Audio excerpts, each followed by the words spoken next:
All right, welcome back. By popular demand, this week we're going to look at the clear side of sealers instead of painted. Let's get to it.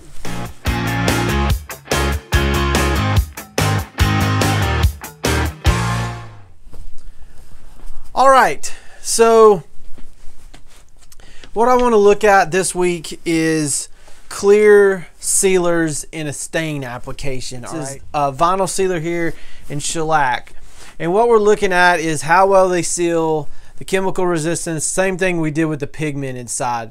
However, what I'm interested in seeing this time is these are both about the same solid content, so I think this is probably maybe a little bit better comparison, because on the other comparison, when we were comparing the shellac had substantially more solid content. So what I've learned from that solid content, if you get more product on, it will help with the durability. Well, no duh.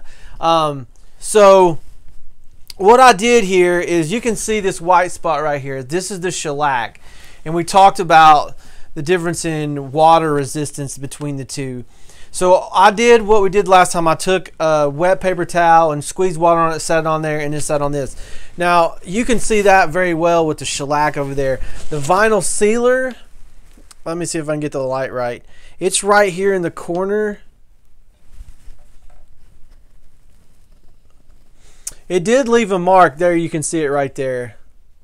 But substantially different. So the vinyl sealer is a lot better in terms of water resistance. Now what I want to do here is we use that same dye that bleeds through, and we're going to take a rag and wipe on it and see if we get any pink that comes off. So we're going to take the shellac here and we're going to rub it and see if we get anything that comes off on it.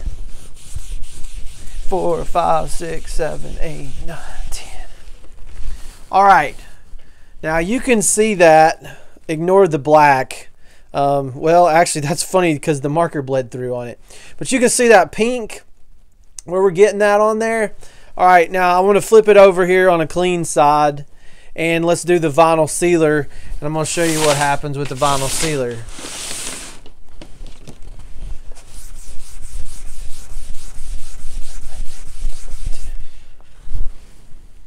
Okay, on that one, we got a little bit of the marker and just a tad bit of pink, but nowhere near the difference here, if you can see that. So we got a lot of pink there and a little bit there.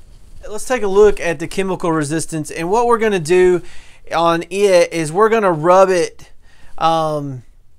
until we rub through the dye into the wood, and we're going to see what that looks like. Okay, let's look at lacquer thinner on the shellac. 1, 2, 3, 4, 5, 6, 7, 8, 9, 10, 12, 13, 14, 15, 16, 17, 18, 19, 20, 21, 22, 23, 24, 25, 26, 27, 28, 29, 30.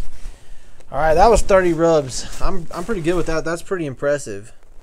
We kind of got through it there. All right, let's look at acetone. 1, 2, 3, 4, 5, 7, 8, 9, 10, 11,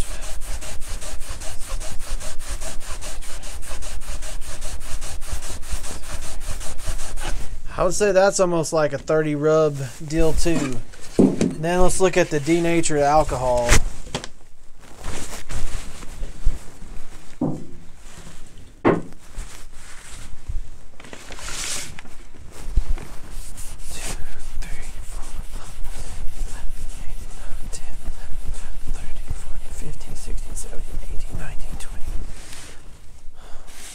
So interestingly enough, since this is a dye, it really didn't do a whole lot to it. So let's take a look at the vinyl sealer.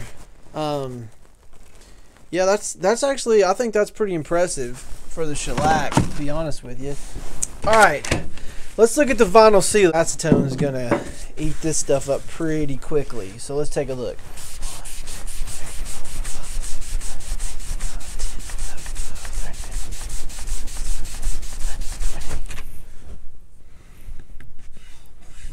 All right, about the same as the shellac on that. Denatured alcohol.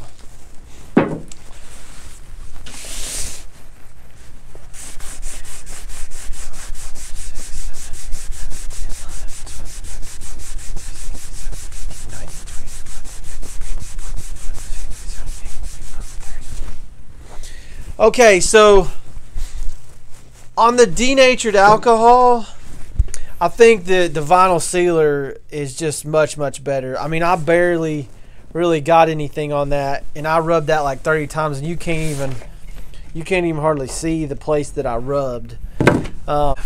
This is the Lacquer Thinner.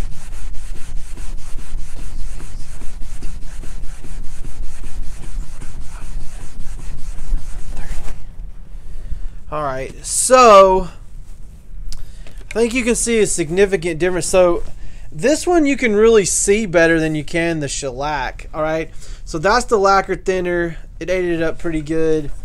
Then this is your acetone, and then the denatured alcohol didn't do anything to it. Now on the shellac, it's kind of hard to tell on that. You can see here, here, and here. I think that it kind of had an equal reaction to all of them. I think the denatured alcohol did a little bit more damage maybe than the other ones, but as a whole, you really can't see a difference. So I think what we're seeing is consistent results from the pigmented sealers versus the clear sealer. I don't know, man. This is just really interesting to me.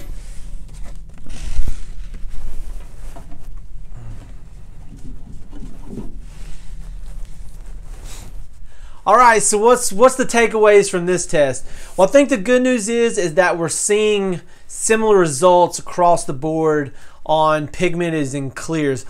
But one thing I do want to point out that I think is really important is that when you're doing a clear on a stain and stuff, you're going to see way less issues with marring and chips and things because you've got a dye or a stain that's kind of covering up those mishaps with the clears than a painted surface. In terms of the shellac, I think that all those chemicals kind of were affected equally across those. I'm not saying it's a bad sealer, we're just looking at the differences. I think what this has led me to, and I think maybe a lot of guys have this question is okay, so if we put this under a surface and we put it into service, does the sealer or undercoater or whatever make any difference in terms of how does it perform underneath those? Does it make any difference? Does the top coat only make the difference? So we're going to explore that, and what I'm going to do is I'm going to make a couple of doors. We're going to spray them up just like I normally would, and then I'm going to either set them in my shower or I'm going to set them in the back of my truck and ride around for a period of time. Then we're going to take a look and see. That way it's getting like heavy water damage.